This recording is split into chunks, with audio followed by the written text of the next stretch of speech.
Hey everyone. Hey, welcome to the live. It's so nice to be here. Thank you, all of you, for joining. I'm just kind of like looking at the chat that's going on. Can everyone hear me and see me okay? I just need to check because, like, fingers crossed this is going okay. It's so nice to see so many familiar faces. Well, names. It's not faces, but names. You know what I mean. How are you guys doing? Hello, Midnight Blue, Oxford, Guy Next Door, Eric. And we've got Yang in the house as well, who, anyone that's new here, he will look after you. It's so nice to see you all. Thank you, Oxford. Thank you. This is great. This is great. Hi, Daryl. Hi, Midnight Blue.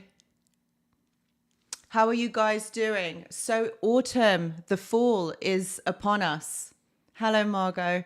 Isn't it? Isn't it so beautiful? I can see the leaves turning yellow over here. Hello, Victoria. It's so pretty. Like, I really love like the end of summer. Obviously, I love summer because I love the sun. But hello, Eva. Hello, Zoe. But yes, the lovely autumn season is upon us. Oh, Sadisha, thank you so much. You guys are so sweet, like so sweet. Hello, Nova, Zoe, Steen and Ozma. Oh, guys, thank you so much. I can see some new names here. So hello and welcome. Thank you so much. Oh no, you're depressed, but it's managed with walks in nature and keeping myself busy. That is amazing. And Autumn, hello. And Michael, hello. Yes, that is it. Just get yourself out in nature. That's a really good way of, do you know what? Just kind of alkalizing that kind of negative emotion. Know that you are not your thoughts and that you can move forward from this. Hello, Lola. Sheridan says, I was in a relationship with a narcissist, only decided to go no contact. Amazing. On Sunday, I get so scared. Do they really come back? I was so devastated and started to get really sick. The worst feeling. Yeah, they do come back, but don't worry. That's okay. Don't worry. Sheridan, we got your back and we're going to talk about this in the live. So I will remember your question. Stephen, hello to all the new people. Thank you so much for joining. I'm so glad to have you over here. Do you know what? The lives are a vibe. We're going to have a good time here tonight. So where are you guys all from? I'd love to hear from you. At the moment, I am in the UK. It's currently 14 degrees and it is cloudy for a change. It's cloudy in the UK for a change.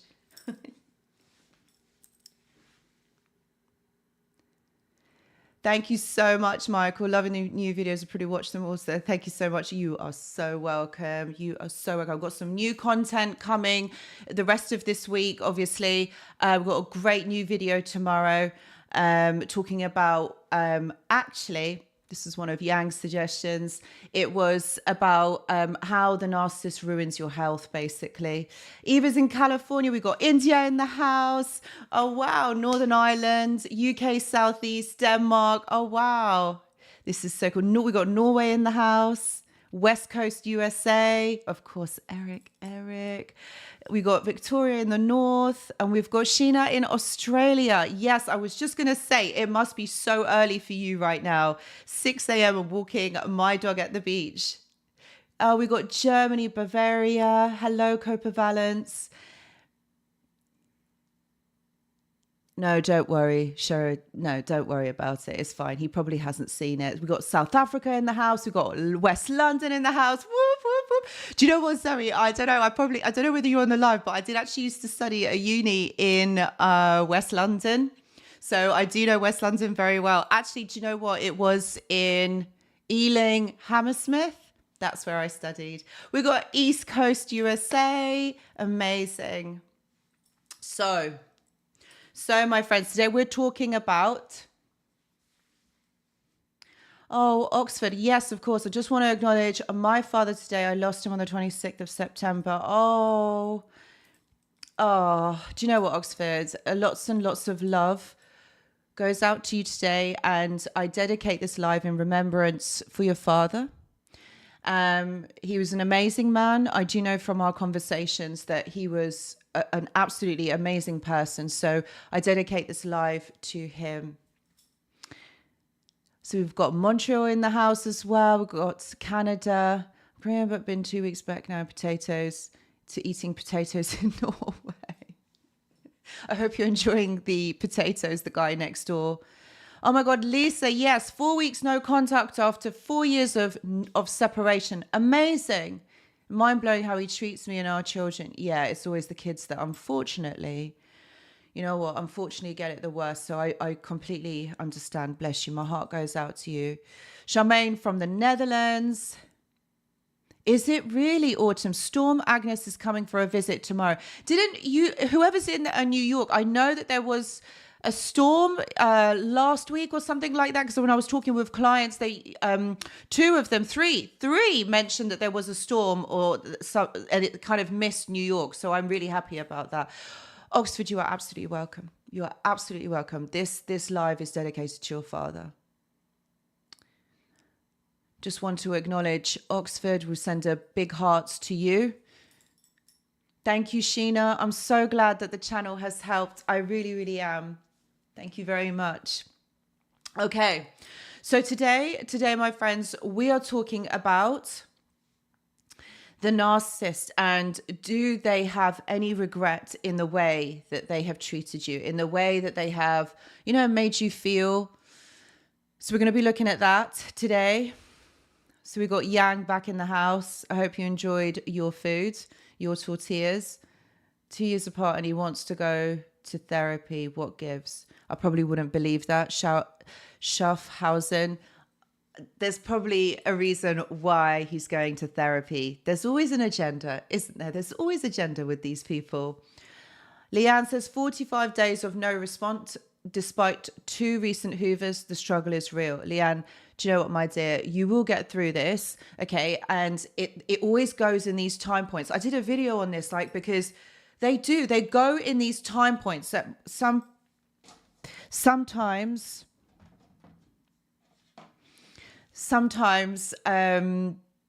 they do hoover, but you will get through this. You will move through this.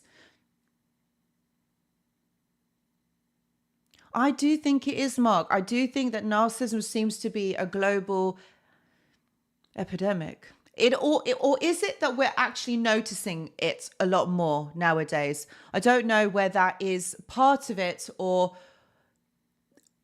whether we hadn't noticed it before, or maybe it's more of it now. I think also that narcissistic behavior is a lot more apparent. There's a lot more information out there. So maybe that's because it's been, kind of put up to the forefront. Hello, Louise. Autumn says it's up to possibly 80 miles per hour winds and heavy rain. Oh my gosh, that's not good, Autumn. Where is that? Is that which part is that, Autumn? Why? Lucia says, why does the narcissist? Hold on, that's gone up. I couldn't see that. Why does the narcissist revalue you after discard? Why do they revalue you after discard? Well, you see, the thing is, this is exactly what they do. They want to know whether they can still have an impact in your life, whether you still care about them, think about them, and whether they still matter in your life. That's really what they're doing. They're trying to see whether, they can cause some sort of an emotional reaction in your life. And the reason why is because they still want to get validation from you,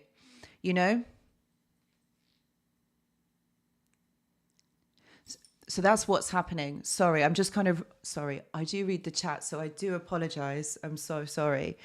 Midnight Blue says, I know the hoovers are difficult, been there many times over in the years. Yeah, they are difficult. But you know what, guys? What you have to remember when the hoovers are happening, you have to remember that there is an agenda behind this. They're not doing it because, they suddenly realized that actually they're so sorry for what they have done. They're so, they've come to the realization that maybe, they have done something wrong and that they need to do something to change. That's not what this is about. They want to get some sort of validation from you. They want to know that they have some sort of impact in your life. And that's why they do this. This isn't that they are suddenly going to change and they're going to do the work, in therapy, that they've suddenly become self-actualized. They don't look at things like that. That's not what's going on here. Like they want you to give them attention and focus all the time. This is that core kind of motivation, for their ego, for themselves getting that confidence, because they don't have it themselves. They don't have this internally. So they want someone to give that to them all the time. So whilst I know that the Hoovers are really difficult and, you're trying to move forward and get over this, but actually, really, if you think about it, this is all about just feeding their ego, making them feel good.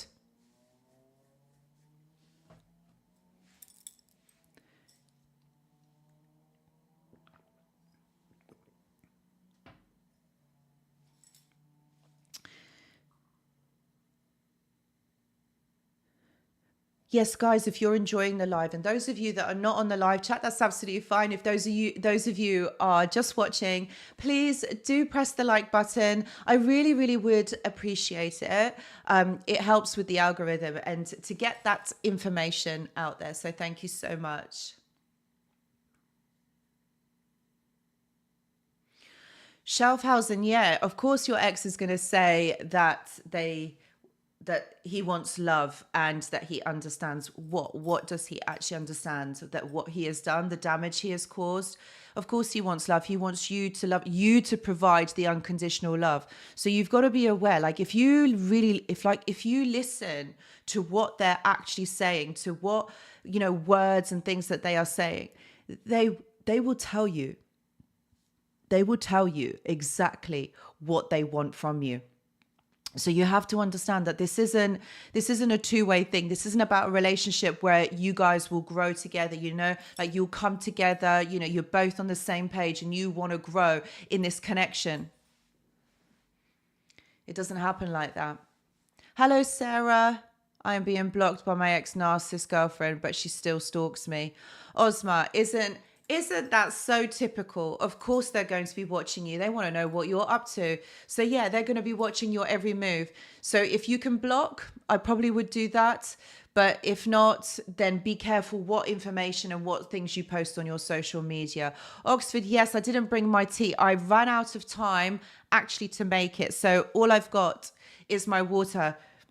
But I had something really salty for dinner. So I'm kind of like, a little bit thirsty here. Sadisa says, if the narcissist want to leave you intentionally, do fight and left you and blocked you. It's done to me 4 months back.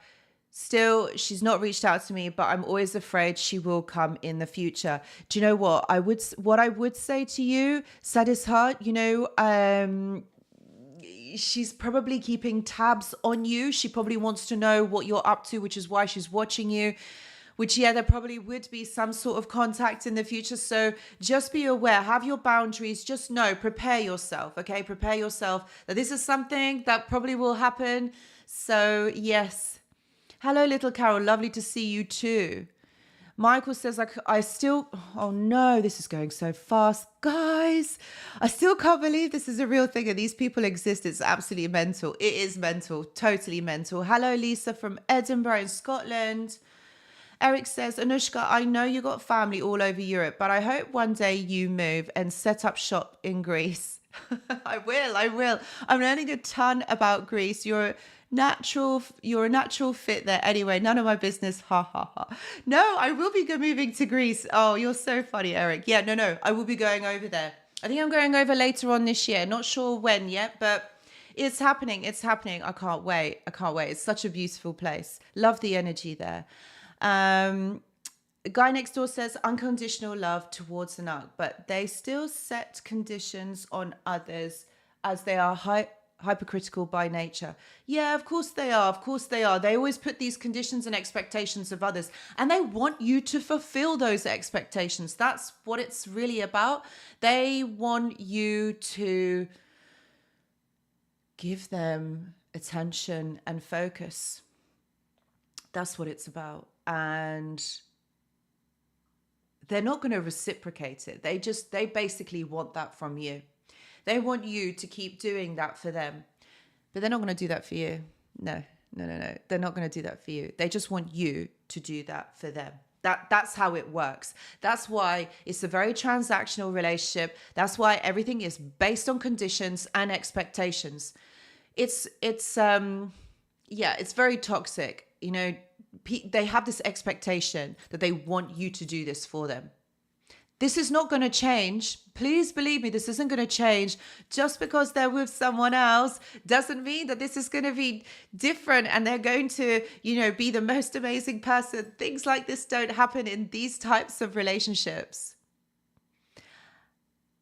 Nardozi Jr., good evening to you too from the suburbs of New York City. Leanne says it's hard when you've been away from the abuse for a while. You kind of forget how bad it was. Yeah, it's true. Like we kind of do, because you know what? We are resilient by nature. And I think as time goes on, you kind of, you kind of learn to kind of recuperate from this abuse that happens. But as you start second guessing, was it really as bad as it was? You start to doubt and downplay it. Yes, Leanne, I've heard this quite a lot, from my clients who actually have said that, that you kind of do forget how bad it was, and then you start to doubt yourself. But this is all of the ego. What happens is we tend to sometimes romanticize the relationship and think, oh, was it really that bad? Like, did they really do this? And what you have to remember, I always say this to my clients, and I'm going to say it here. Something that really helps for us to become or navigate this healing process and become stronger, in our mind, is when we get two pieces of paper. And on one piece of paper, okay, we write down why you love this person, why you miss them, on this one piece of paper. And then on the other piece of paper, you write down the reality of the situation, how they made you feel, how you know them now, what has happened. So basically you write the truth. And I guarantee you one list is going to be longer than the other, for sure. It's going to be longer than the other. Obviously, no second guess for which one. But this really helps for you to kind of navigate your thoughts, because when we are romanticizing what has happened and we're thinking, you know what, maybe it wasn't that bad. We kind of think, yeah, maybe they weren't even a narcissist. Maybe they were right. Maybe I'm the narcissist. And I've heard that quite a lot in my practice as well with clients. So when you look at these pieces of paper and then you think, oh yeah, I remember that. Oh yeah. So what this does is it helps you to navigate the reality of the situation. And this is really important. Remember, my friends, that the person that you know right at the end is very different to the person that you knew right at the beginning, right? Because they were showing a different version of themselves right at the beginning. Because remember, they tried to hook you in. And I think this is very difficult for a lot of us. I think this is one of the hardest parts, on this healing journey, is what we are actually in love with, or the person that we miss is that person right at the beginning of this encounter. But what you have to remember is that wasn't really them. They were showing a different version. And unfortunately, first impressions are real, right? First impressions are something that we get to know this person by. And we always go back to thinking, oh, they are that person. And so you kind of get to miss that person that they were right at the beginning. But what you have to remember, that's not who they were. That's not who they were. So Daryl says, I created a list of negative moments and this keeps going so quickly. And it kept me sane. Oh, Daryl, brilliant. So you did do this. And yeah, this really helps to kind of streamline your thoughts, so that you're not always thinking, oh, but they were like this and then this happened, because we do. It's a natural tendency of ours. And also it's kind of part of our survival technique, because it's a protective technique that we have. Our brain always goes back to something that's familiar and something that we know. So we always kind of take the path of least resistance, because we want to make it as a comfortable existence as possible, right? So our brain always kind of goes back to, how this person was or how they made you feel. But that's what you've got to remember. These are just protective measures that our brain does. And also it's part of the ego, it's our survival mechanism. Oxford says, Anushka, I just want to make sure I don't need a detox or exorcism from being born from a narc pioneer. Oxford. Oh, sorry. No. Oxford, you are hilarious. No, you don't. I promise you. I promise you. You don't need one. Oh, dear, you've given me the giggles now. No, you don't. You don't need an exorcism, not at all. Do you know what? Because your heart is pure. You don't need one, I promise you. Charlotte, so Anushka, do you know Shirley Anfield was now? Do you know what, Charlotte? I didn't look. I didn't look. I'm sorry. I'm going to do it. I will do it. Oxford, you crack me up. Don't, because you're gonna.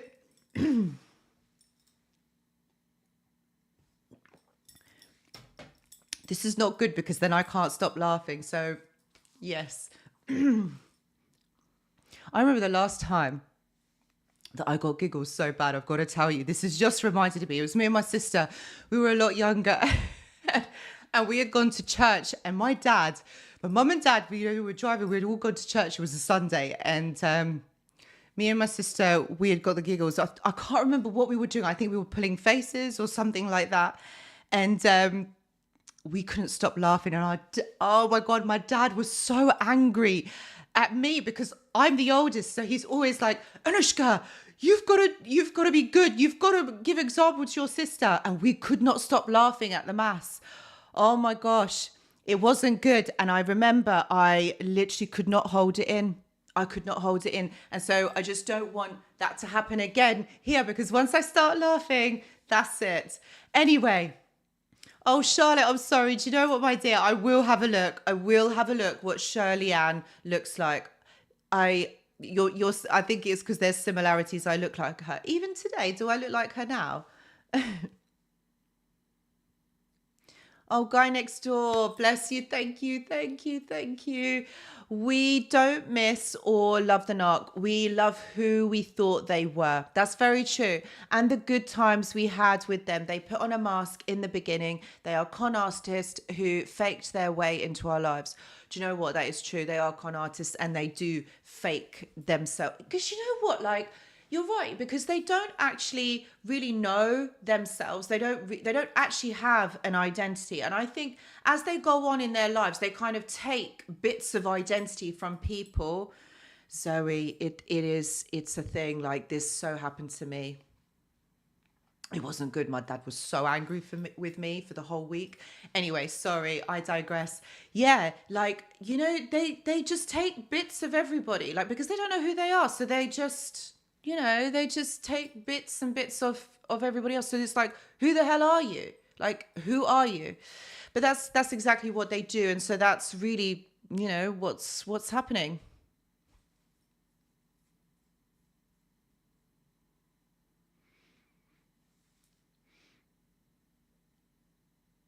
Sheena, how do you forgive them? Do you know, I was talking with this, with my client either today or yesterday, and I kind of said to her, I said, forgiveness is a personal thing. Whether you want to forgive them or not, that's really up to you. But what I think the reason why people say, oh, it's a good idea to forgive the narcissist is because you don't want to be holding on to that negativity, to that resentment of what that person has done to you.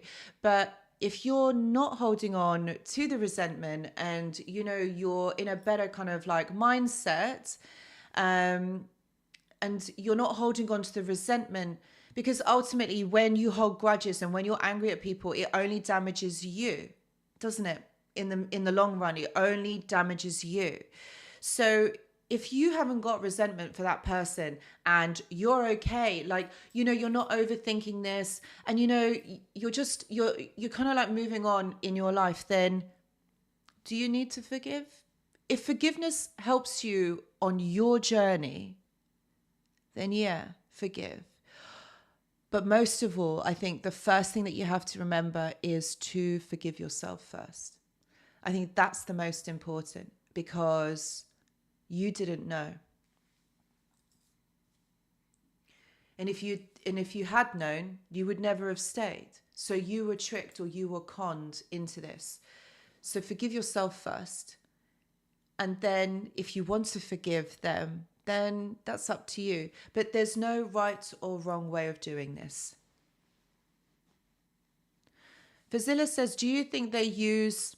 Sorry, it's gone. Do you think that they use their silence to avoid taking on responsibility? 100%.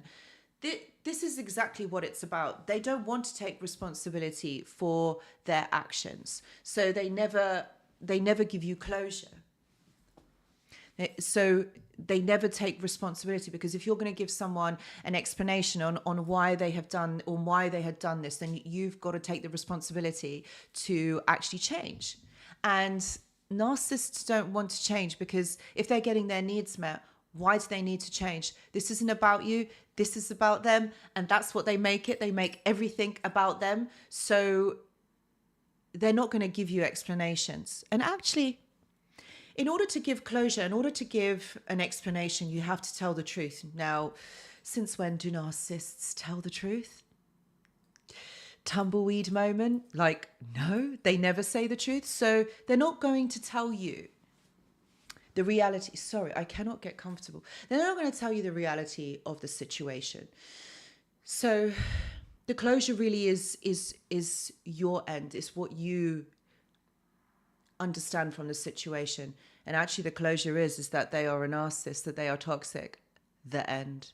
And that's when we have to learn to be able to move on, knowing that this person is never going to be able to change. It's never going to be any better than what you're getting. Remember, they're not the person that you met right at the beginning. They have changed throughout this course of this relationship or this kind of encounter. So that's what you have to remember, is that this is who they are. They're not going to give you any understanding, any truth.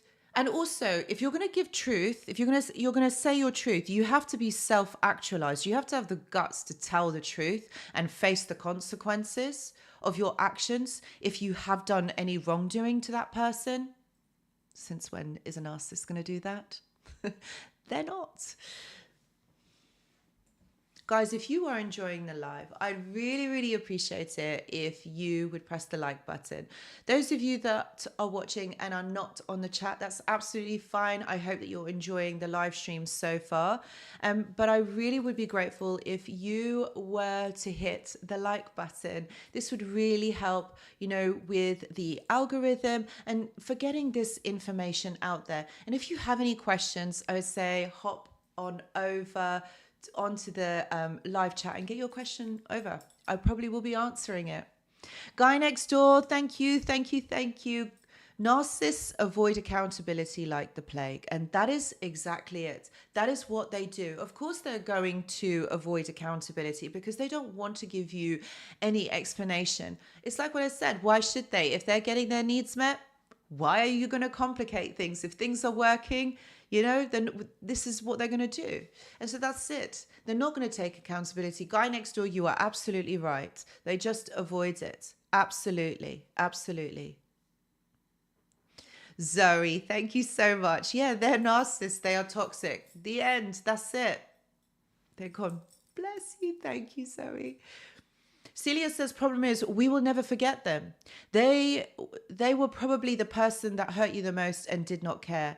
And I'm not in the space for forgiveness yet. Celia, that's absolutely right. Don't worry about it. That's fine. You know, and a lot of people are also in that kind of mindset or mind space at the moment that forgiveness is not possible because of the nasty. I think nasty is an understated word. I would say horrible, traumatic things evil things that they have done to you. So I completely understand that you're not ready, to forgive them. But it's like what I have said, we probably won't forget them because of, what they have done and who they have kind of represented in our lives. You've got to remember that these people were karmic partners. And then with karmic partners, there's some sort of karma that's involved in this. This is the reason why this person was in your life, because there is karma that you need to work through. These people are so magnetic. They are so alluring, and you feel so magnetized to this person. Even when they do the things that they do, you feel like you can't let them go because you're still so magnetized to them. And it's almost like you are addicted to them. It's almost as though there is this addiction to this person. And I completely understand when we go going no contact is so hard. But that's the whole point of this karmic partner in your life. You feel so drawn to them. You can't let them go. Yet they damage and they hurt you so much. But you see, these relationships are not built to last, and they won't last. They will end. And I promise you they will end. But they will teach you something in return, something about yourself, something about you that is important for you to learn about you. And that's what you've got to remember. These relationships are not built to last, and they won't. They won't last at all. But we learn a new perspective. We learn so much about ourselves and we grow. That is the reason for them, unfortunately. Guy next door, is spawn of the devil a better term? Yes, but obviously in political correct terms, I can't say yes or no. Daryl, you're right. They do get their karma as they age. Karma is one of those things that nobody goes unscathed with karma. They just don't. It just happens to them. Yes, Michael, it's true. It is like an addiction. Yang says, you will not forget them 100%, but at some point they will pop into your head and you will feel almost nothing about them. Yeah, that's also very true. Like over time, as time goes on and you process your feelings and your emotions, and you will get to a point where you will just become indifferent. Do you know what, guys? It just takes time. It's not something that like poof happens out of thin air. You will get through it, and it will take time for you to work through it. Sorry, I'm doing a move again. You will get through it. But just give yourself that time and that patience to be able to work through it. Like, Rome wasn't built in a day. The only thing is I know that it's uncomfortable, but we just got to keep going, guys. We've got to keep going. This is for our growth. This is for our evolution. And also, a lot of us at this time will actually go through awakenings, probably spiritual awakenings, and you will never see the world in the same way again. Fazila says, how do you overcome regret? This is a really, really good question. The thing is, this is about perspective and this is about opinion, Fazila, because look, you can live your life in regret, but where is that going to get you? How do you feel when you live your life in regret? Probably not in a positive headspace where, you're thinking, oh, I shouldn't have done this. I shouldn't have done that. But look at this experience in a different way. Look at this as this experience was to help you to grow, to become more self-actualized. You connect, more to yourself. You learn more about yourself. This is what is important. Living in regret doesn't get you anywhere, doesn't help you in this process. Look, all of us regret having these people in our lives for sure. Yes, they've done so much damage. But at the end of the day, living in regret is not a positive state of mind. It's not going to help you grow. And that's what we are here to do. We are here to grow. We are here to evolve. We're here to learn.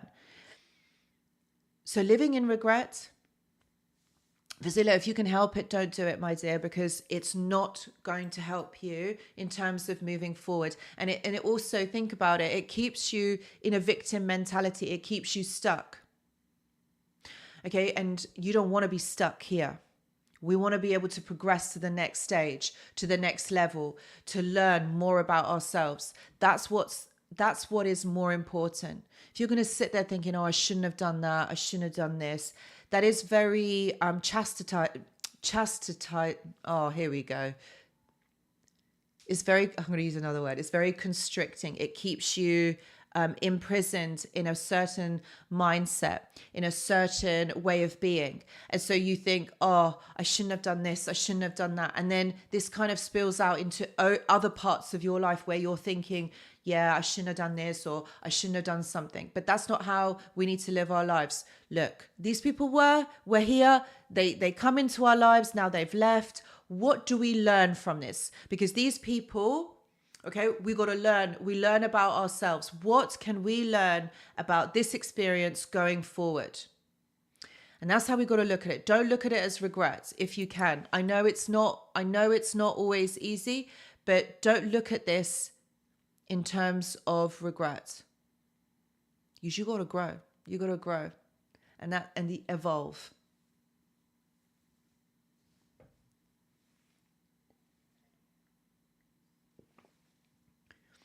Isabel, you're absolutely right. It's all about learning self-love, compassion, self-acceptance, self-respect, self-worth, self-value. It's about self. All of those words, it is all about self. It's becoming stronger, wiser than ever.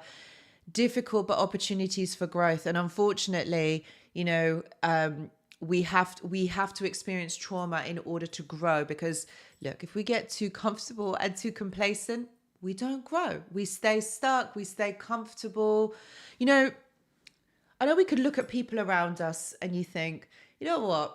Nothing bad ever really happens to these people. They just get on with their lives, and this is what, they don't need to experience this.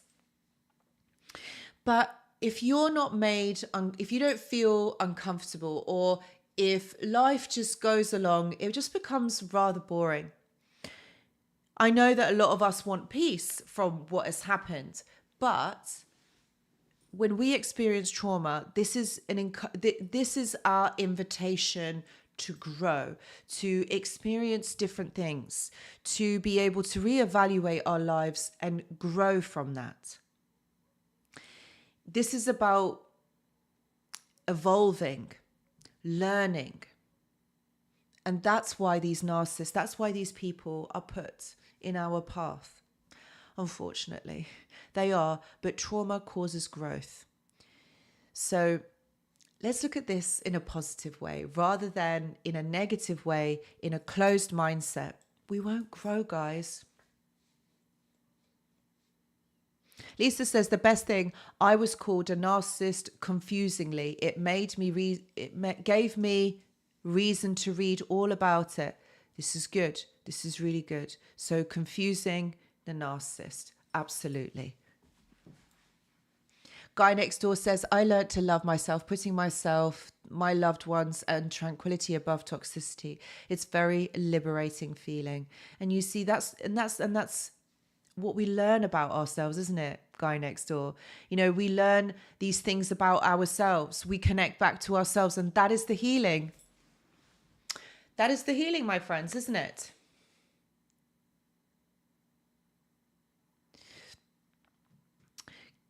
Katrin, okay, so Katrin B says, what are your experiences with post-traumatic stress disorder after narcissistic abuse? I think it's very prevalent. It's very common after narcissistic abuse, because post-traumatic, stress disorder is post-trauma. And sometimes a lot of us can experience this, and sometimes it can be prolonged, which then causes complex post-traumatic stress disorder. But the good thing is, Katrin, is that we can move through this. Basically, what narcissistic abuse is that it overstimulates our nervous system. And so we are always stuck in this kind of fight, flight, or freeze. You've spilt water on your laptop. Oh gosh, wipe it up, because you're going to ruin it. So what it does do is it causes us to stay stuck, and it causes us to freeze in our response. So it is important for all of us to remember that PTSD is about the overstimulation or overstrain of our nervous system. And the way that we do this is because we don't feel safe in our environment. We don't feel safe in our surroundings. So we have to create that safety so that we are able to settle our nervous system. This is why I always say, guys, go out into nature, go and experience nature, journal, listen to music. But it's the music that is healing. It's 432 megahertz or 528. You see, these sounds or this music carries a certain frequency that is very healing to our nervous system. Particularly, guys, correct me if I'm wrong, the 432 is the heart resonance that really helps to heal our heart. Remember, we are all made up of frequency, of energy. So when we listen to the certain frequency, it helps to heal that. Thank you, Oxford. Yes, doing vagus nerve exercising, helping to restore balance to the nervous system and adrenal glands. Yes, the overstimulation of the adrenal glands. This causes long-term issues. So this is very important that you do these things to kind of settle your nervous system.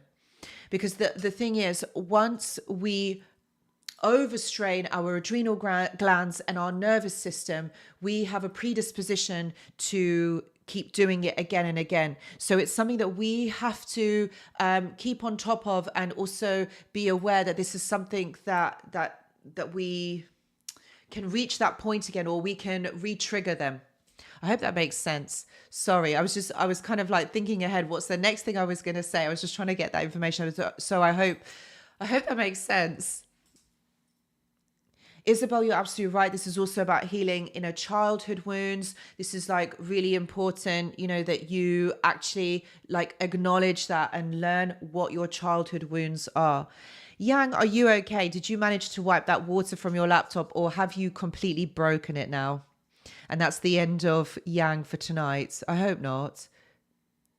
Sadisar says we should not fall into unhealthy relationships. Absolutely. But most importantly, unhealthy relationships with ourselves. Because if we're continuing this toxic behavior, and that we are not doing things that can help with our healing, then again, this is going to keep us stuck in that mentality, in that mind frame. And that's when, if we're staying stuck, then we're in that freeze moment. So we really have to be aware that these are our triggers. These are our core wounds. What can we do to help us move forward from this? So hopefully, it doesn't re-trigger us and make us feel as though we have to stay stuck, and stay small. So it's very important.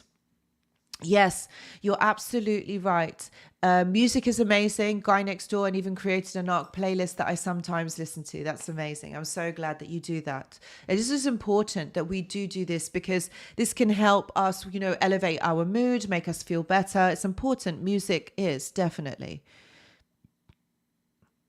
Eric, you're absolutely right. Yes, coach and pay attention to triggers, maybe log them. PTSD can go deep into the psyche and body too. Best of luck. Yes, I would also say try and learn about what your triggers are, what's going on for you, and just learn different things that make you feel safe and secure for you. Oxford, health update. Having been literally on the bed since the 9th of March, this is the first week of dizziness is almost gone, and I've gone for a walk. First time in a month. Yes. You see, it all has relevance. This is so wonderful. I'm so pleased. So you've gone for a walk for the first, amazing. Big clap for you, and hats off to you. That's so wonderful. I'm so pleased. Well-Rounded says, I know my ex-narc partner is toxic. I know they didn't ultimately care. So why do I need the Hoover to occur to lessen the pain? I feel like I need it to happen to move on. I understand where you're coming from, Well-Rounded. I completely understand where you're coming from. This is about, correct me if I'm wrong. it's validation to know that they are a narcissist, because then at least you kind of know this is going to happen, then this is going to happen, then that's going to happen, you know, like on this journey. But actually, you know, this is calling you to believe in yourself. You know that they're toxic. You know that they're not okay. Like emotionally, they're not all right. You have to trust that, because even it doesn't matter whether they have the label of a narcissist or not. Well, actually, they made you feel a certain way and they were really toxic towards you. So you have to trust that. Like you see, the thing is, when we learn about narcissism or when we hear anything about it, like a lot of it really resonates with us.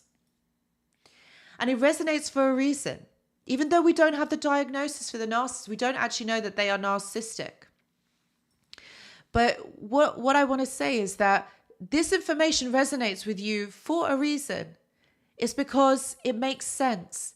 It makes sense because this has been your experience. This is what has happened.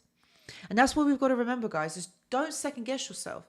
You know, like channels like mine or information that has been going out there, this information would not resonate with you if you didn't go through this experience. It will only make sense if you have. And that's what I'm trying to kind of get the point across there, is that you've got to believe in yourself, in your experience, that this actually happened. This is the reality of the situation, that this person has done this. And so you're wanting the Hoover because it's like confirming that what you're feeling is right. Well, I'm going to confirm to you that you are right. Yeah, they are toxic. They are a narcissist. This is why this information is resonating with you.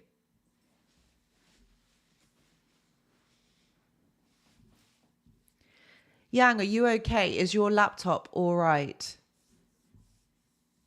Midnight Blue Sarah, I have Hashimoto's, thyroiditis, lupus markers. Oh goodness, chronic fatigue, weight issues, insomnia, anxiety, and more. Yeah, you see, bless you. It's very tough, you know, in order to chronic pain, you know, like it's very tough to go through, but maybe acupuncture, try Midnight Blue, maybe acupuncture might help. Guy next door, thank you so much. Thank you. We don't need the Hoovers. It's our internal belief system that makes us believe certain things. By giving up these people, we are sacrificing nothing. Life on the other side is better. And you're absolutely right. Like, it does cause us to kind of question our beliefs, our internal belief system that makes us believe certain things. Yes, by understanding that you are right, by understanding that, you are correct. This is more about believing in yourself, believing in what you experienced, because that will really help you to move forward. That's the connection to self. Your intuition is never going to be wrong. It's never going to let you down. And that's what I mean. You have to believe in that. This is part of the work as well, guys. Trying to believing in you, connecting back to you. Yang, okay, great. This is good. Yes. Fingers crossed. It could only happen to you. Like, only you.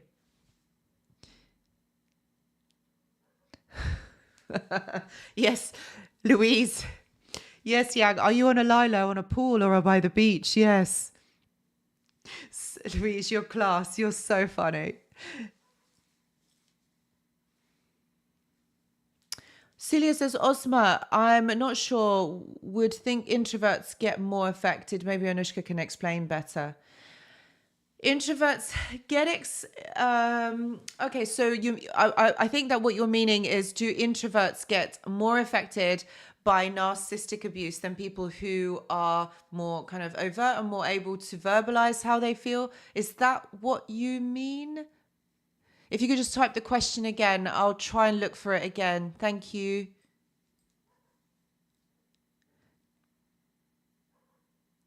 Yes, exercise and hobbies that can heal you. Absolutely. That is it. I know that going to the gym for me had really helped me. But you see, what exercise really helps with is when we have stress or anxiety, we get a lot of cortisol in our body. Cortisol is a hormone that is produced alongside adrenaline, which is called the toxic cocktail of emotions. It's that, you know, like when you're on a roller coaster, that up and down feeling, that up and down, that excitement, you know, or that rush that you feel. So these are two hormones that our body produces when we are anxious, stressed, or we go into fight, flight, or freeze mode. So basically what it does do is it propels us into some sort of action. But what happens is when we are overstimulated, when we are constantly triggered, okay, and we are constantly in a traumatic state, our bodies will produce a lot of cortisol and adrenaline.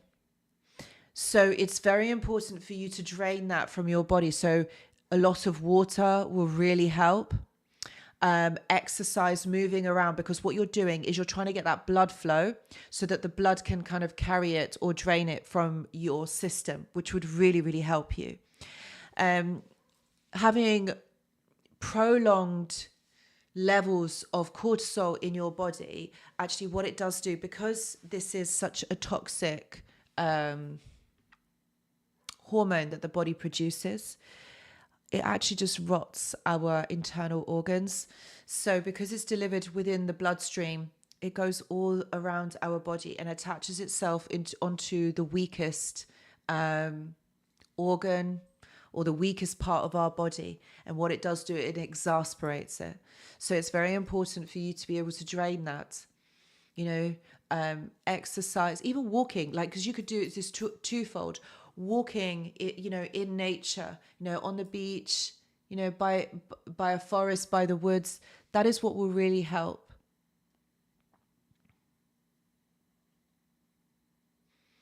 Oh, bless you, Oxford. Cortisol belly from the stress.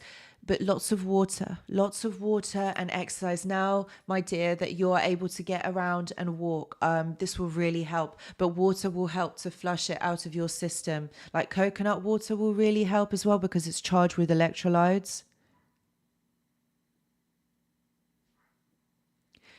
Yes, Isabel, you're absolutely right. Journaling can be very helpful. Obviously, I do have the journal club, and if you want to join, there is the link in the description box. But journaling is very helpful because, look, I always say this to my clients, you know, like, you know, even though you're having sessions with me or, you know, you or with anybody, okay, Victoria, thank you. Oh, thank you so much, my dear. Your live streams always make me feel safe and less alone. Thank you, Anushka. Victoria, I'm so glad to hear that. Honestly, I really am. I'm so happy. Thank you.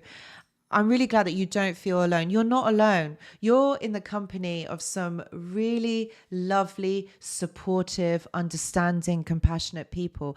And I've got to say that I am so blessed. I really don't take this for granted. I'm so humbled that, you know, you guys joined this live and you are always such great supporters here. And honestly, I've got a lump in my throat. I'm so grateful to every single one of you for being here, for supporting one another. I think it's so beautiful. I really do. And this is what I want you all to remember is this is the kindness of the human heart. Okay? It does exist. You know, it does exist. That not everybody is narcissistic. That not everybody is out there to hurt you. There are people here who really care about one another, who really are here to support and help and empower one another. And there are people like this that exist among us. So Victoria, thank you once again, my dear. Thank you, Oxford. It is a beautiful community, the Anushka family. Hashtag, we're going to, do you know what? Yang, this is for the t-shirt, the hashtag Anushka family, for sure. I really love that. I'm actually gonna get a t-shirt that says that. I really love it. And we are a family. We are all connected here, you know, via the channel, the chat, and the live stream.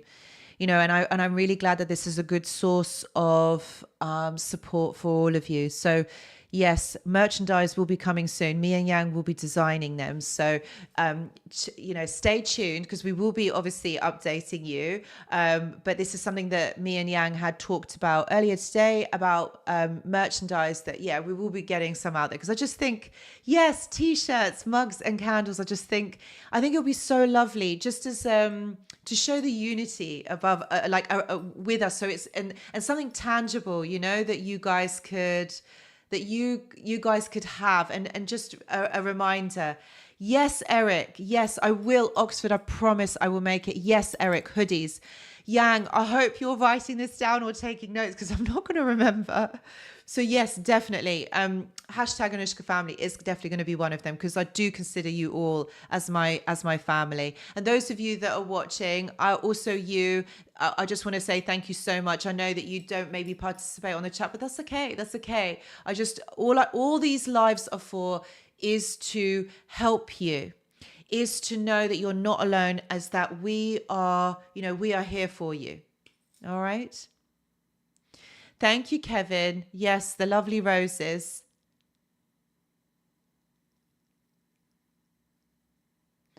Midnight Blue. I don't blame all my health issues on Narcs, but it played a huge role. Yes, bless you, my dear. It probably did exasperate it. Do you know what, Midnight Blue? I'm going to do a video all about it tomorrow, about the health issues that can be caused by narcissistic abuse, because I do feel that there is a lot out there, and it does really play havoc. And I do feel like what I was talking earlier, you know, like the cortisol, the elevated levels of cortisol that we find in our bodies, I do feel like that does have a huge part to play in it. It does really wreak havoc, you know, with also our hormonal levels, our hormonal changes. Remember that hormones within a human body are so important, and when they are out of balance, it really does wreak havoc with our health, you know. So it is something that is very important for us to be aware of. You know, it causes a lot of dysregulations within our body. I mean, let's look at the obvious. We can't sleep because we're so stressed. We start to overthink like all the time, like ruminating, going rounds and rounds in our heads, which then in turn causes anxiety or depression. And it's like the list goes on, you know. So I feel like it is a thing. It does happen. But you know what? You can move through this. You can like go through this, and it will be okay because you will heal from this. Remember, healing starts here and here. Because remember, our brain is more powerful than we think. We need to be able to navigate it, and we need to be able to control it. Okay, guys? And we can so do this. We can so do this.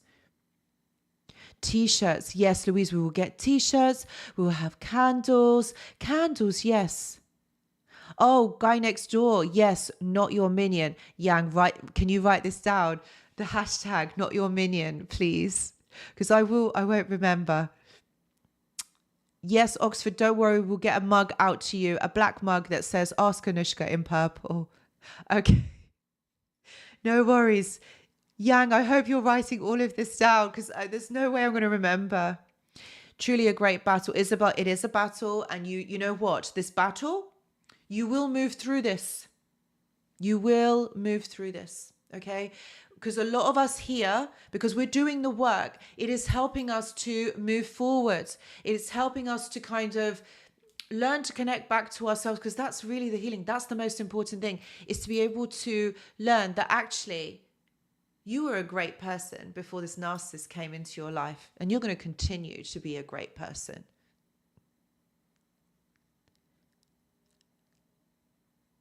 Yes, Patricia, I'm feeling better in Arlington, VA. After listening, I'm feeling I'm on the correct path. Good, good, good. Dennis, you're right. Aromatherapy candles. I love that idea. I do love aromatherapy candles, but aromatherapy in itself. Daryl, you are always so kind. Thank you. Thank you for your support. I really appreciate you. Thank you. You are so extremely kind. Thank you so, so much. I really appreciate you. Appreciate that. Thank you.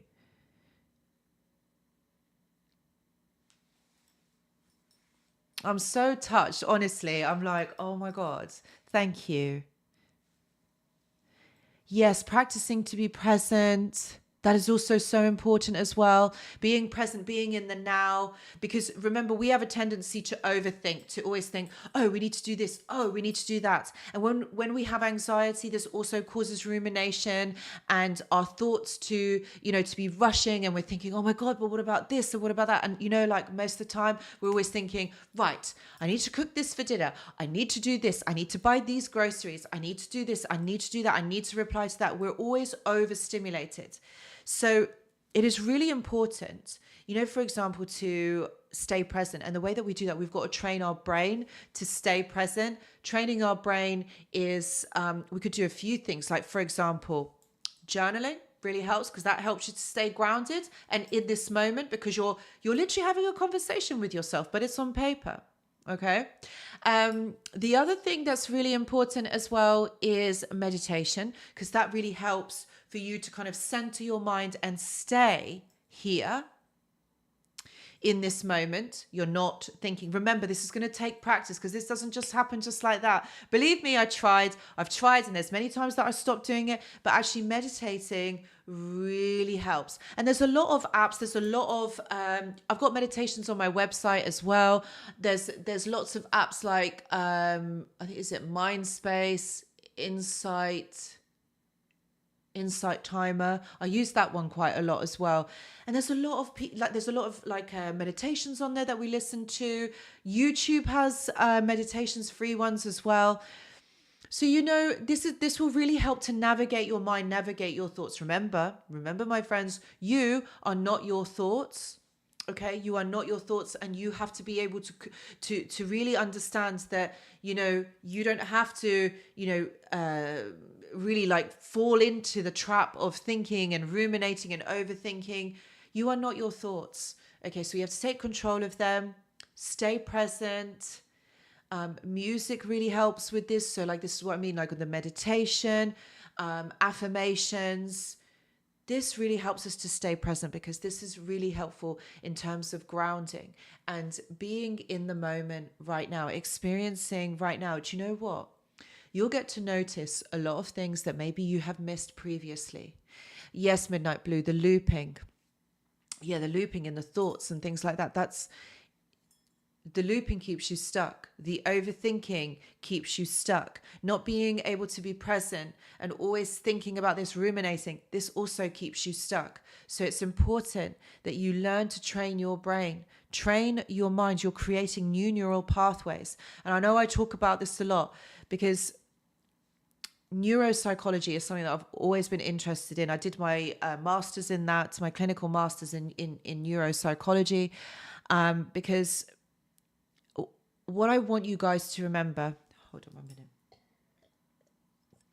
is that our brain is a very powerful tool, okay? And you are in control of it. So remember, everything in life is about perspective and choice. And it's about you, what choice, what path you take, what perspective you take. And this is what is going to create your reality. This is what is going to create your outward experiences. When I was doing my master, and I know this to be true, because when I was scientifically, when I was doing my master's, I did a whole study on neuropsychology of how when people meditate versus people that don't meditate. And what I found, that people who meditate, who are able to still their mind, okay, have a much higher IQ, have a much higher emotional intelligence, are able to be in control of their emotions, are able to concentrate, have a better quality of life. Also, it's anti-aging. There's a lot of benefits to this. So it's very important for you guys to be able to train your brain, train it to be present, to not listen to that chatter. A lot of people call this the monkey mind, where this is that constant chatter that's going along. Hello, Laurie. It's really nice of you to join. This kind of chatter that's going on that we all listen to, because it's what we do. we've all been navigated, or it's something that our ego keeps us stuck. So this is something that we have to remember is that actually when you do this, you're creating new habits, you're creating new neural pathways. And when you create new neural pathways, the old ones that don't serve you anymore die off.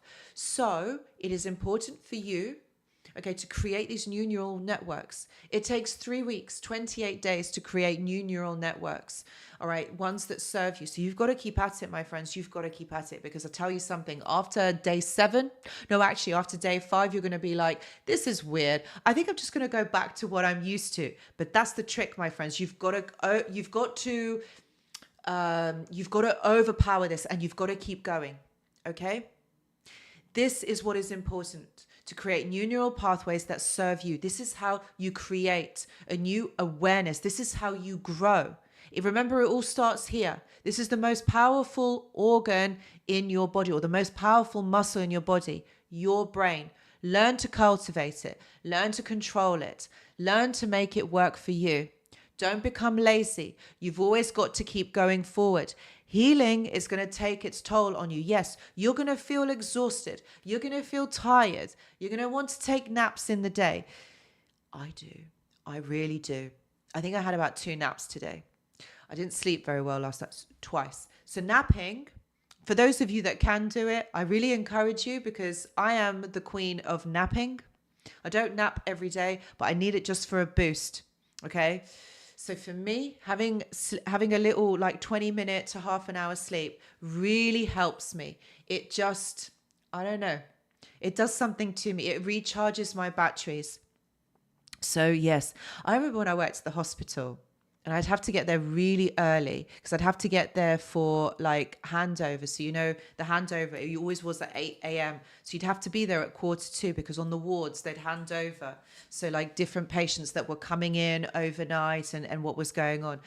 So it was a bit early for me to be there for 7:45.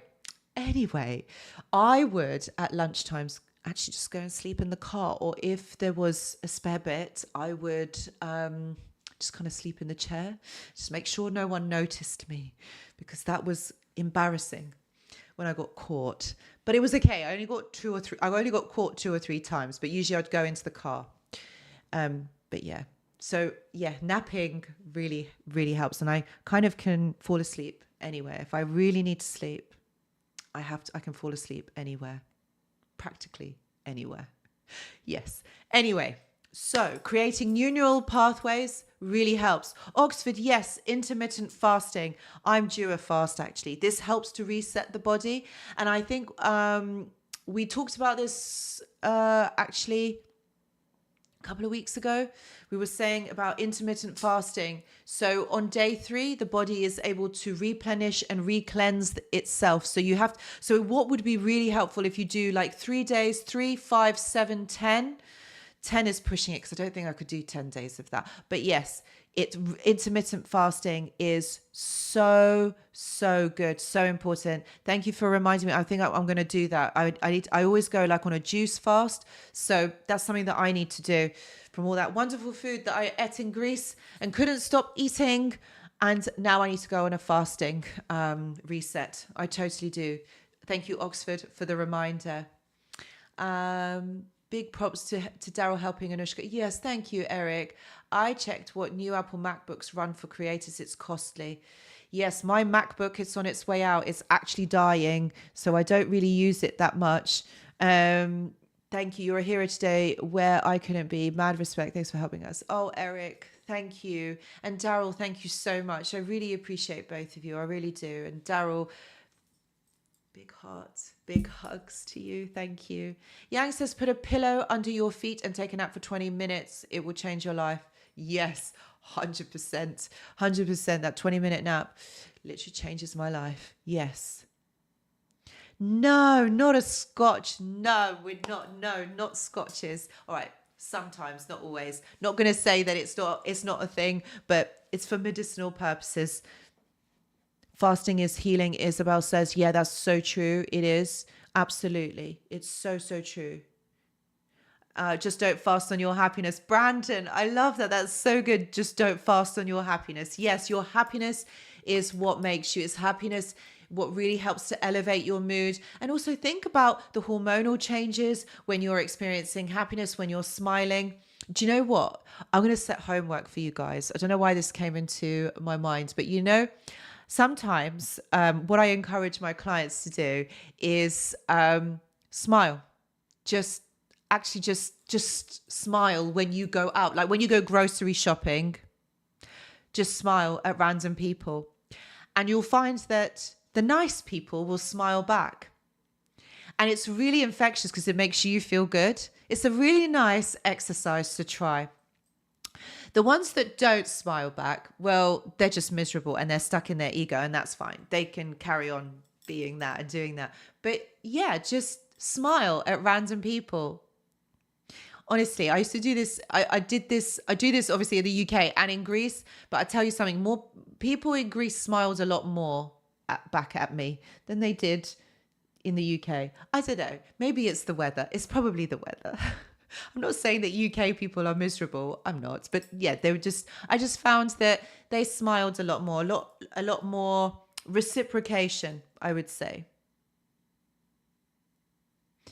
Sheena says, I hate that no one can seem to see through his mask. Sheena, my dear, I know that this is probably a trigger for you, but you know what? It is not your responsibility to make people see through that mask or for you to change their mind. What is most important is that you saw through the mask. No one else needs to know. It doesn't matter. You're not there. You don't have to save anybody else. You know what? Is that you saw through the mask. And that is what is important.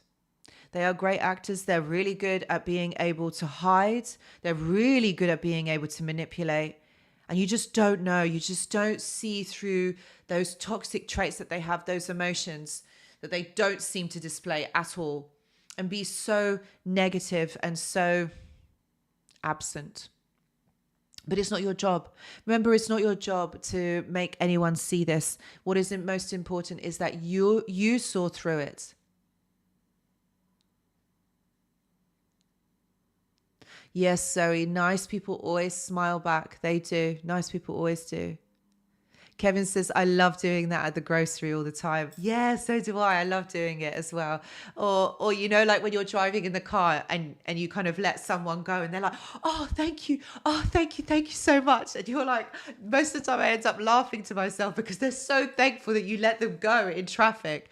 And that's the thing, people are always in a rush. People don't have time for others. There's no reciprocation, for others. And I think it's a rarity. And I think when we end up doing something that we don't always do or what other people don't do, I just think it's a really nice way to kind of, evaluate. Yes, evaluate, ourselves and what we are doing, our emotions, our behavior, and also our energy as well. Yes, Midnight Blue. Yes, have a little research into intermittent fasting. Louise says, Anushka, that's where Yang zeros. Yes, Yang went for a nap. He probably did. He's gone again, hasn't he? Yes. See, Yang, you can't hide because they know. They know what you're doing. They know what you're up to. Yes. There's no skiving, Yang. Laurie says, Eric, after a big bad hospital scare, hard to concentrate right now, just reading more Irish fairy tales. Oh, Laurie, yes, do that. The Irish fairy tales, amazing. Yes.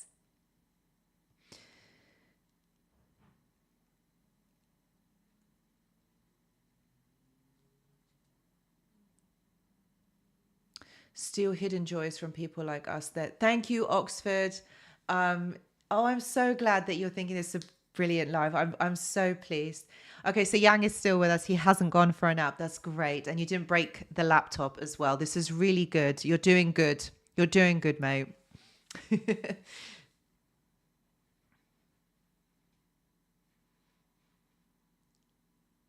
Yes, absolutely. Positive mirroring. Yes, it does do that. So this is about also, you know, how to make you feel good. Like this, it's reciprocation. And this is ultimately about, you cultivating that healing process within you. It's not just one thing that you need to do. There's more to it. There's more that needs to happen. So you've got to look at this as a mind, body, soul system. This isn't just, like talking about it. It's not what I'm trying to say is just, it's not one thing. It's not just therapy, going to a therapist and talking about it and trying to help it move forward. There's also the aspect of sleep. There's also the aspect of diet. There's so many things that we work as a whole holistic system. The mind and body is not separate. The soul is not separate. Yet the modern medical model makes us think that it is separate, but it's not. We are all one system that all needs to be healed in a particular way, and we have to kind of take into consideration all of it. Okay. So it's incorporating all of this in terms of us moving forward, being able to navigate our mind, being able to put certain practices into place to strengthen our mind, to know that actually it's not just doing one thing, but it's also another. It's not just, exercising, but you also need to be on top of your game. You need to be doing a few practices. I know that this can be tiring. I know that this can be overwhelming, but at the end of the day, aren't you worth it? Aren't you worth doing this? Even though all of this has happened, you can heal. You can heal from this, but it's about you putting in the effort and you choosing you. Ultimately, this is it. This is what is important. Fazila says, why do narcissists enjoy mirroring what you do? Why can't they just be themselves? That's a really good question. Why do you think that they mirror you? Because they don't have an identity of their own. They don't really know who they are. So that's why they take bits of us. They mirror us. They mirror us to us. So they mirror because they don't really have an identity of their own. And when they pretend to be somebody else, or when they pretend to be us, it makes us fall for them or really like them because there's commonalities that exist between us and them. And so this is the quickest way to get someone to fall for you or someone to love you. And it's a trick. It's, do you know what? It's a good psychological hack that they use, but we see through it. All right. We see through it. It doesn't work to the, all like for the whole time because they can't sustain it. They don't sustain this. They can't keep this up, this kind of pretending to be someone else, because it just doesn't work. They don't authentically know who they are. They separated from themselves early on in childhood. Okay. And they were never able to really understand themselves. They separated because of the trauma, the traumatic childhood or the traumatic experiences that they had experienced. So they put on this facade.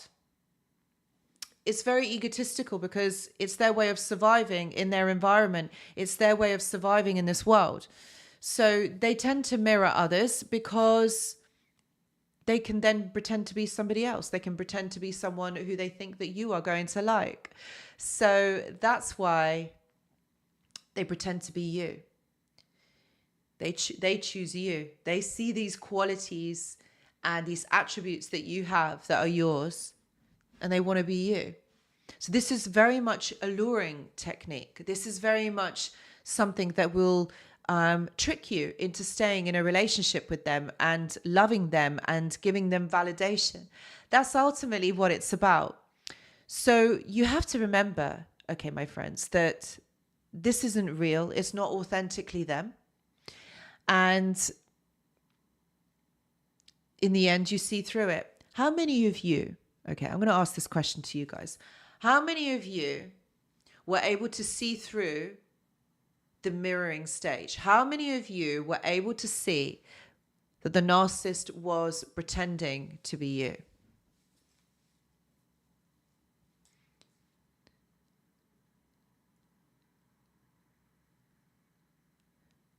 Thank you, Daryl. Thank you. I really like your comment. Thank you. I really appreciate your comment.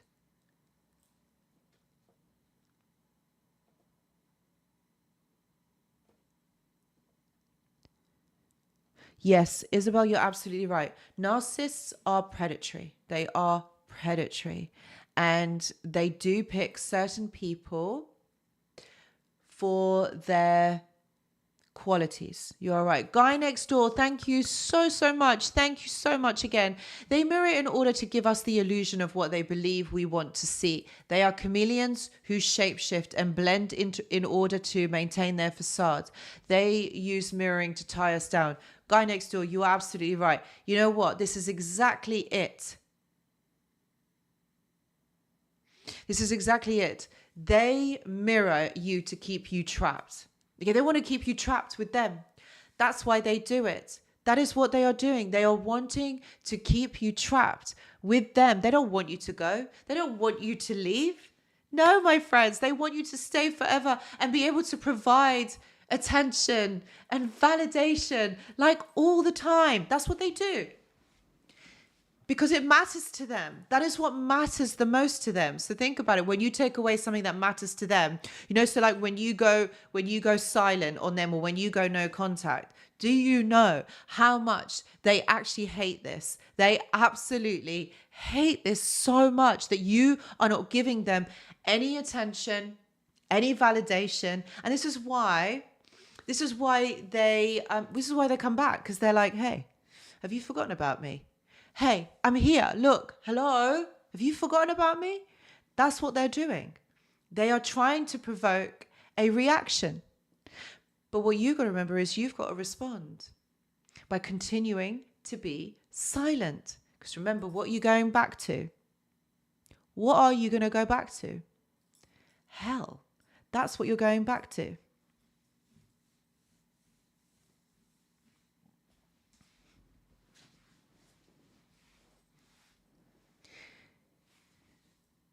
Yes, that would be great. Yes, guy next door, we need to do a live. We need to do a live with your comments, your prophecies. I love them. This is brilliant.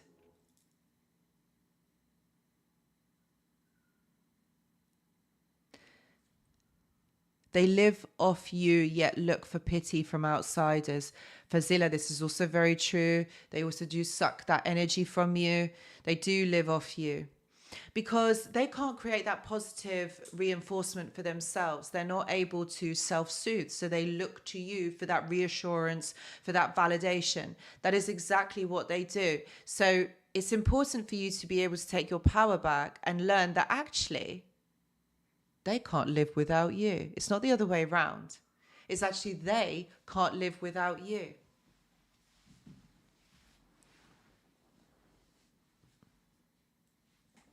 David says, didn't see it. They mirror and then they tell you you will never meet anyone like them. Do you know what? That is their line, isn't it? You are never going to meet anyone like me. I'm the most amazing. Amazing how they're so twisted that they are actually trying to be you. That's such a good point. Yeah. They say that they're never going to be able to meet anyone like you. Yeah, actually, they are you. They're trying to pretend to be you. That's a really good analogy, yeah. That's exactly what they do. That's what they do. Yes, Brandon. Yeah, emotional vampires. Absolutely. They so are.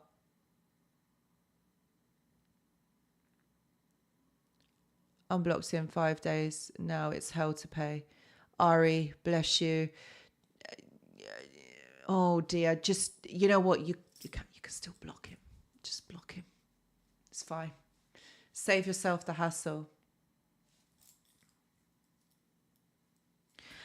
When I was younger, I wrote out a list of qualities I imagined being in my perfect mate. After reading it back to myself, I realized I love myself. True story. Love it. Seek a truth. Yes, perfect. You see? It was you. Eric says the flowers are nice. The fig tree looks unchanged. Yes, the fig tree is wonderful. Does it just is happy there? Flowers are nice as well. Yes, thank you so much. Me and the ex have been split up for over a year, but he still feels the need to fake a home swapper account to contact me. Funny that, isn't it? Funny that they've got to, that he's got to do that. He's still checking up on you. I guess that's what he's doing. Yes, Eric, Singh must be in the air today. Yes, I thought the same thing. Where is he? But he must be flying tonight. Bless him. Hopefully he'll be here next week. I might have not realized it was mirroring, but noticed love bombing. Thank God the mic's still working. I moved it. Realized I might mirroring, but noticed love bombing. Yes. That is exactly what's happening.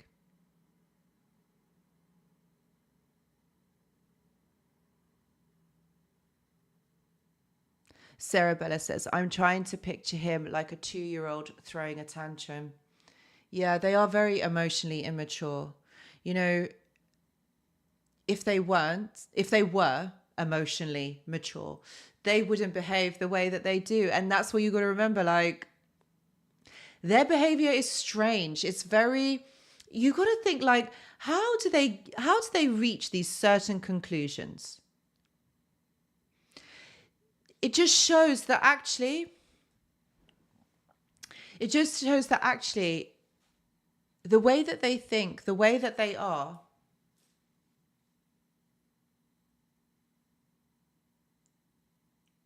it's just so like odd.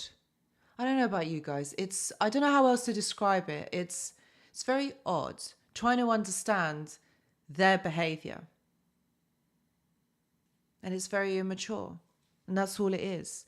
It's because, you see, when they were children, this all stems back to childhood. When they were children, that part of their brain, the emotional part, the amygdala, didn't develop correctly because of the trauma that they would have experienced, because of their upbringing, the emotional irregularity. So they weren't able to kind of self-soothe. Their parents weren't able to meet their needs. So this becomes dysfunctional.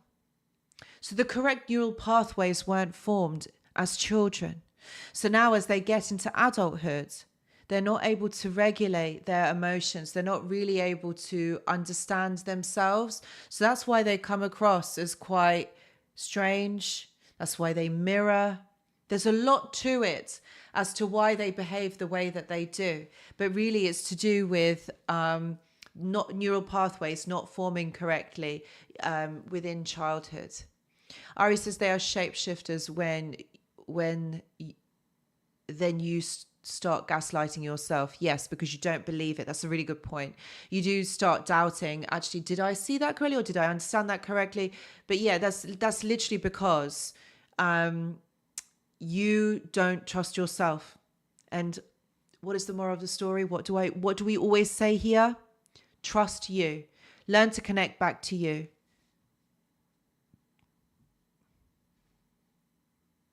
Louise M, you're so funny. Sing's got wings. I love that. That should be on a t-shirt as well.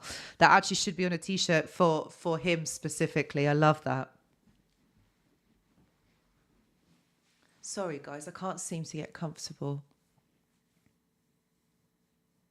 Judy says, after 23 years of marriage, he blindsided me and left. Isn't that them? All over. Isn't that them? They are shapeshifters. Yes, Isabel. They're never truly happy, Judy. You're absolutely right. They're not happy with anything because they don't experience life the same way that me or you do, completely differently. And so, yeah, their perspective of life, the way that they are, is just very different to how we live our lives, how we understand it, I guess.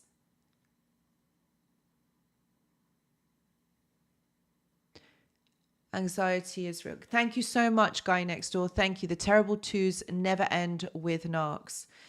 No, that's also, yes, that's true. You know, they just don't mature. I guess that's what I want to say. They don't actually mature emotionally. It just, those neural pathways just don't connect correctly.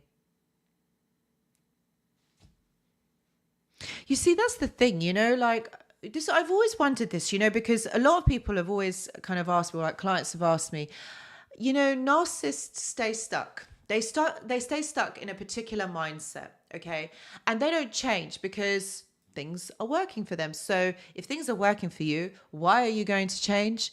If it's not broke, don't fix it. Is that how the saying goes? So, you know, they have no interest in changing. So, you know, how often have you wanted this person to change? How often have you asked them and said, this is hurting me, this is not working, like, why are you like this to me? And they were like, yeah, okay, I'll change. But they had no interest in actually changing, because what was happening is that they were getting their needs met. Ultimately, that's what it's about them. It's about what can you do for them? How can you make their life more happy, more beneficial for them? So they're not interested in changing. Okay, so this is why they mirror you. This is why they entrap you in this relationship, and they keep you there with their lies, with their gaslighting. You know, they go off, they cheat, they, you know, lie to your face, they do all of this, and then they come back to you and then they say that you made them do it. They make you believe that actually in some way you were to blame for them behaving in this way, or they blame somebody else or something else or something else. And it's not actually like that, because they're not taking responsibility for their actions. Actually, if you think about it, they're just saying that they had no control over their actions and that somebody else or something else had made them behave in this way. You know, so that's what you've got to remember, is that narcissists don't really have the same perspective or the outlook on life that you do. You see, you are people who are compassionate, or you are people who have understanding, all right? And you are able to move forward. You are able to heal. But the narcissist isn't. They don't, you know, even though the healing part of it, even having the realizations that we do, that this is something that has happened to us, that this has been really hurtful, we are still able to move forward and heal. We are resilient enough to embark on this journey, knowing that it's going to be challenging, knowing that it's going to, all of our triggers are going to resurface, and we're going to have to look at this. But we still go forward. You see, a narcissist doesn't. Narcissists stay stuck in their thinking patterns and in their behaviors. They're not going to move forward.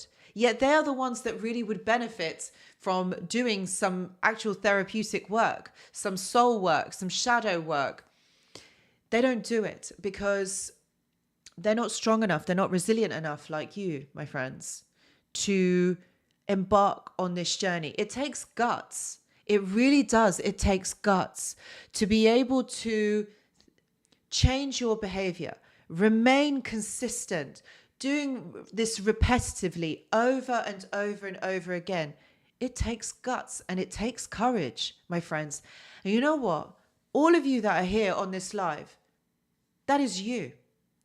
You have courage. You have the courage to be you. You have the courage to step into the unknown, okay, and live this life. You know, you're never going to be the same person that you were before this person came into your life. And it wasn't a choice that you consciously made or wanted to make, but you can't go back. You can't go back to who you were before, because that person doesn't exist anymore. So you see, this is the courage. This is the courage to be, that all of you have kind of embarked on this journey. And it's amazing. And I really hope that these words resonate for you, my friends, because that is it. You are warriors. You are strong. You are thrivers. You thrive in your life. And that's when it's important. Narcissists can't heal. Thank you so much, guy next door. Good night. The narcissists can't heal. They don't heal. They just do the same thing over and over again and expect different results. Isn't that the kind of definition for madness? You're doing the same thing over and over again, but you expect it to be different. And that is it. They don't realize, they don't have realizations, they don't think about life in the same way. I mean, look at their behaviors. Look at the way that they affect others. Cause and effect. Yeah? Cause and effect. So there is going to be karma tied up in this for sure, my friends. There is going to be. Thank you. Thank you so much, Judy. Wow. Thank you. I really appreciate you and your donation. So thank you also to you. You are all very, very welcome. Thank you. So yeah, their behavior is cause and effect. The effect that it has on other people around them. What their cause is their behavior and the effect that it has on others around them. That is what we have to remember, is that these people trigger others around them. Their behavior, the way that they think, what they do affects other people, but in a negative way. So there is karma tied up in that. You're not just going to affect people and get away with it. No, it doesn't work like that. It's the law of assumption out there in the universe that works. It's a physical description. It works in physics. That's what I'm trying to say. Not a physical. It's a physics theoretical description. Does that make sense? Yeah. I think you guys know what I mean. Yes. So, sorry. So, there is no way that they can escape karma. It is going to affect them, cause and effect. So it is going to affect them at some point. Oh, I love that, Louise. Yang, yes. Louise, I love that. The journey. I love this. Yang, we've got to do a t-shirt called The Journey. I love this. Yes, Sarah, they're always defensive, always lashing out. I love it.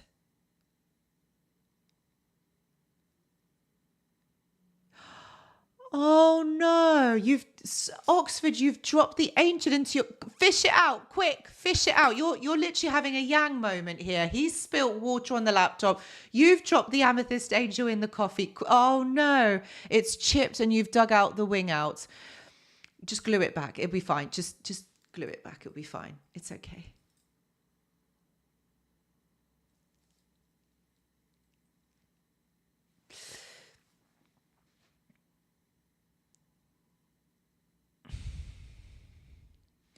So yes, going back, yes, it is a journey. And yes, you will progress on this journey if you choose you. Remember to change a habit or to make something new happen. You bring new insight and new thing into your life. I literally just knocked the mic and I'm so scared. It's working. Okay, it's working. We're all having accidents tonight. Can you guys hear me? I'm just looking to see if it's all right. Oops, sorry.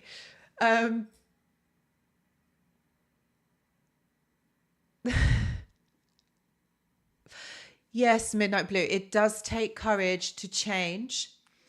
But you see, that's what I mean. You guys all are having that courage to be, having that resilience to be.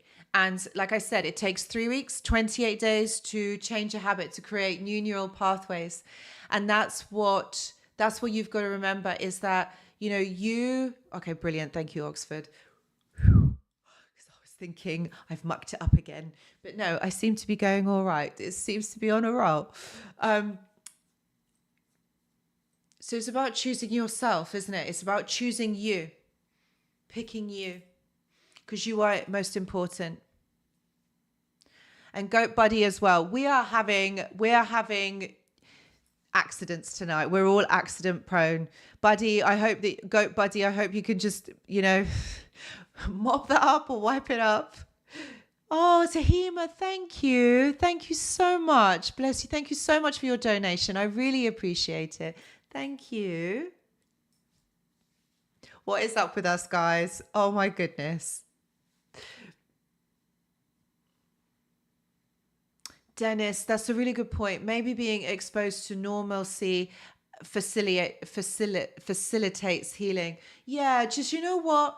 Just being in a normal everyday, just doing everyday life can really help. Just to know that the world isn't dark, like things are not dark, like it doesn't have to be bad and negative all the time. Thank you so much, Schaufhausen. That's what I mean. It's living and doing normal things. Normal, I mean, by things that you were doing that were for you, that may be things that you were doing before the narcissist came into your life. And that's what I always say, like, try to connect to that person who you were before the narcissist came into your life. And those of you that have had parents that are narcissistic in this kind of family dynamic, what I would say in that sense would be, remember those times where you felt good in your skin, where you felt good being you. Try to connect back to that child, that inner child, that state, and try and relive that if you can. Relive that to remember what that feeling is like. Those of you before the narcissist came into your life, who were you? Who were you as a person? Try to connect back to that. Maybe there's certain songs, or there's clothes that you used to wear, or there's certain places that you used to go and visit. Something that will re-trigger, those happy memories, those happy things, for you. Maybe there's photographs of you, when you were younger, and things that you used to do maybe with your friends at that point in your life. Again, this is really important for you to connect to that part of you and who you were, because that also still exists within you. And that's what made you really happy. Those were the most happiest times, of your life up until now. You're going to create more new memories, more times that are going to be so happy. But this is about connecting to that part of you that actually, was good for you, that made you feel happy. Because ultimately, my friends, what is this life all about? It's about our happiness. It's about, living life to the max, experiencing new things, going out there and experiencing lovely things, like getting to know the world around you.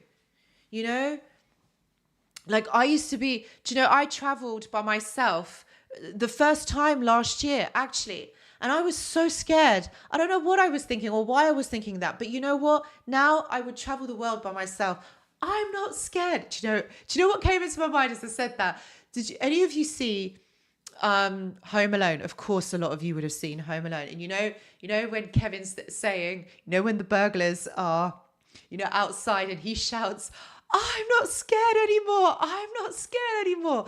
I don't know. It just reminded me of that. Yes, I know. Probably out of context a bit, but yeah, that's the image I had of being Kevin in Home Alone saying, "I'm not scared anymore. I will travel by myself." And I would do it. I would travel the world. So I encourage you to come out of your comfort zone and try something new. Try something new that will make you happy.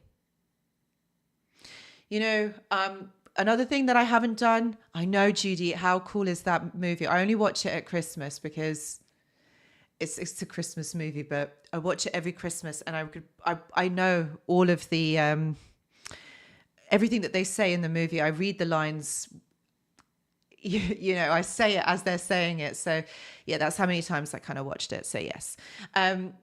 Another thing that I really would like to do that I haven't done in a really long time is horse riding. I haven't been at all this year, and I really miss it. And it's been on my mind. It's been on my mind. Dennis, you've tried yoga. Yes. Amazing. I hope you continue doing this, Dennis, because yoga is amazing for the body, really helps to still. Yes. Anushka, my strongest family memories are in the fall. Oh, and it's that time of season, Oxford.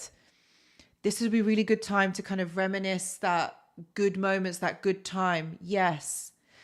Daryl, you're absolutely right. Life is short. Enjoy every moment as your true self. Yes, this is exactly what, yes, you're right, Daryl. This is exactly what I'm kind of saying here.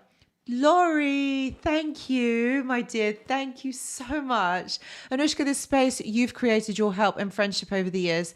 This is so special. Oh, love to you too. Thank you. I'm so glad that it has been so helpful for you. I really am. And thank you so much for being on this live and for your time and for everybody's time. Thank you so much for being here. I really, really appreciate it. Judy says it's on in New York City in Central Park. My daughter lives alone. I might go there this holiday. Oh, wow. That's so cool. In New York Central Park. Do you know what? One day I hope to see it in New York Central Park, because I know some of the scenes are actually filmed in that movie that are there. I've never actually been to New York. I've flown past New York when I was flying to Chicago to my cousin's wedding, but I haven't actually been to New York. So maybe that's a new place for me to visit. Are any of you here actually from New York? If you are, please give it a thumbs up in the chat. Tahmina says, Anushka, I hug a tree today and it feels so good. Oh, wow. I love that. I love that you've done that, Tahima. Yes, hugging a tree. I also love hugging trees. I do, honestly. It's not, I just, it's such an amazing thing. The energy of that tree, you know, how you can transmute that energy. This is really good. Keep doing that, Tahmina. Keep doing it.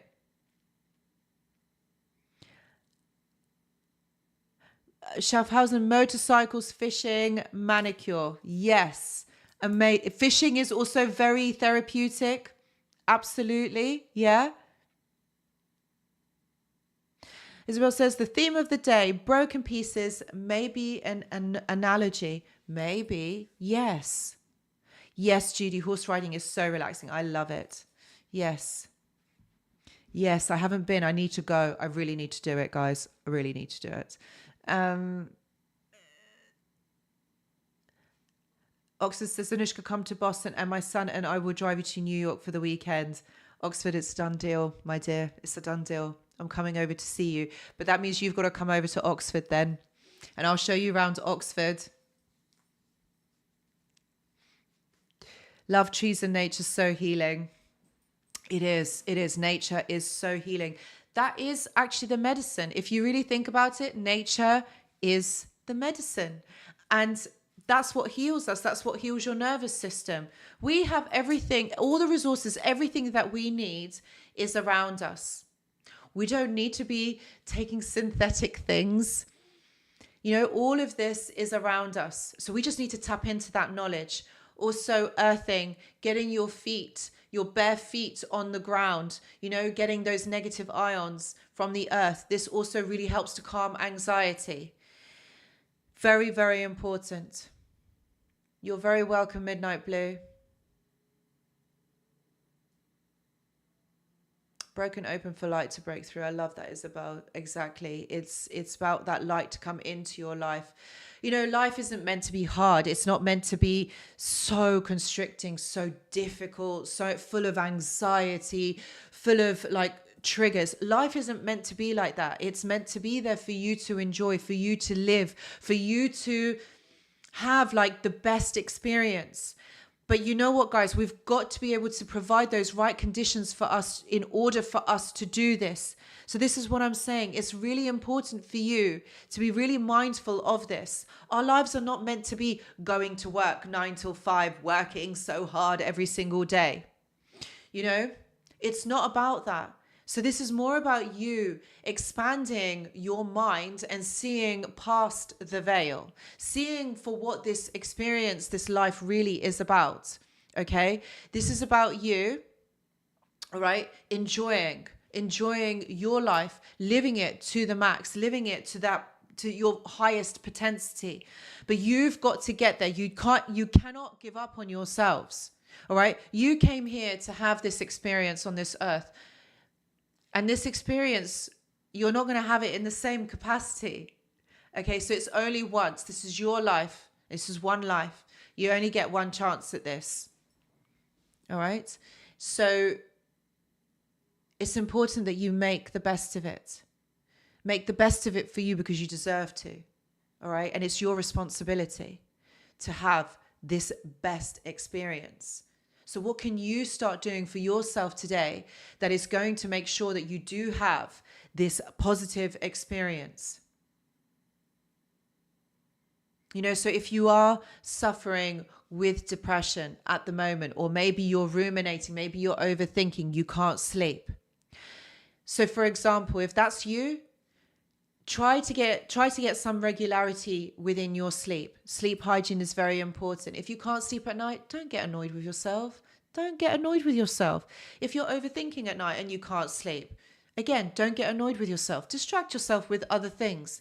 Maybe listening to some calming music. And again, if you can't sleep and things are going around in your mind, distract your thoughts by maybe watching a movie, just doing something else, reading. If you can concentrate, then read a book.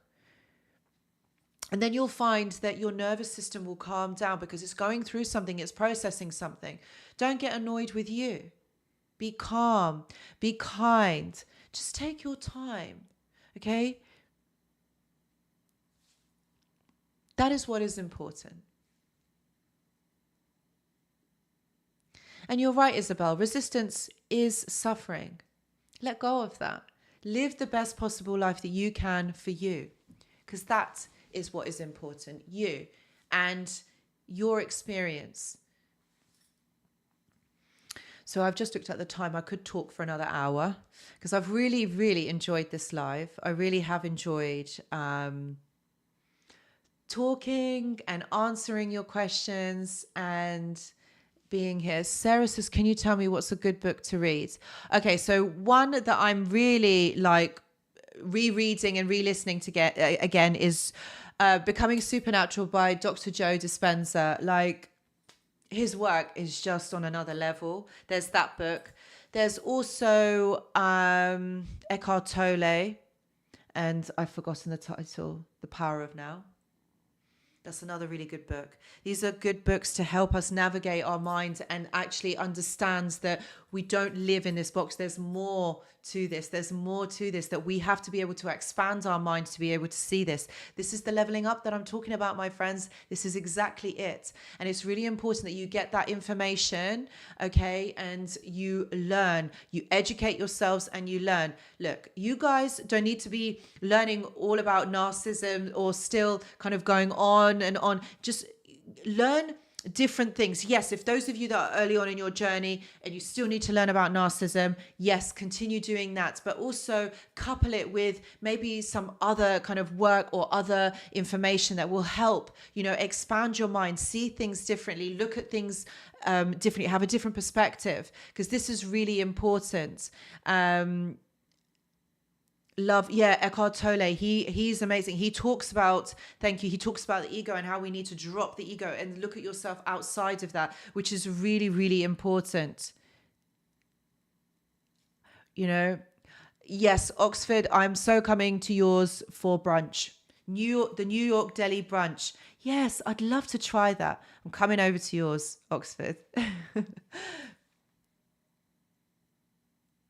Oh, bless you, Laurie. That's okay. That's to do with the light as well, isn't it? To do with not enough vitamin D, the depression it can be. Does anyone remember the comedy Red Dwarf, especially the episode where Lister gives Rimmer the memory of his ex-girlfriend as a present and realized it was fake? That feels so... Yeah, exactly. So, my friends, literally, where is the time gone? I don't know. I just wanted to say thank you to each and every one of you for being here. Thank you for those of you that donated. I really, really appreciate you. For those of you that didn't join onto the live chat, thank you so much for watching and actually being here. Your support is so valuable, so appreciated. And you guys as well on the chat. Of course, it's so lovely to read your comments and your words of encouragement. It means a lot to me. It really does. I've really enjoyed this live. It's been so great connecting with all of you. Also, just wanted to say a quick mention that Yang is now offering support and also coaching sessions, because I know that my my waiting lists can be quite long, but Yang is available and taking on anyone who wants any support or a little bit of advice or just someone to talk to. If you are lonely and you want someone to talk to who understands, get in contact with Yang. He is over on Discord. He's just put the link up. Can you put the link up again, Yang? So just connect with him over on Discord. It's he can offer support like literally ASAP. He is available. For me, I've got, there is like waiting lists and things like that. So I cannot always offer therapeutic sessions, but obviously Yang is there to help out. So yeah, please do get in contact with him over on Discord. He can be a great help to anyone who is going through a difficult time and wants to just basically like have a little chat and just needs some support and know that they're not on their own. What else? So I will be back with new videos the rest of this week. New content is coming. New shorts are coming as well. What else? Yeah, do check on the community tab. And also I will be back with Yang. Me and Yang will be back next Tuesday for our live. Oxford says, Anushka, can you give Laurie my email? I don't want to post it. Yes, of course I will. I will do that. Yes, not a problem. I've got both of yours. So, Laurie, I will be emailing you Oxford's email address. Yes, guys, I really don't want to go. I actually could keep talking, but do you know what, guys? Thank you so much for being on this live. I really appreciate every single one of you. Thank you once again. And from me and Yang, we will see you next Tuesday. Bye.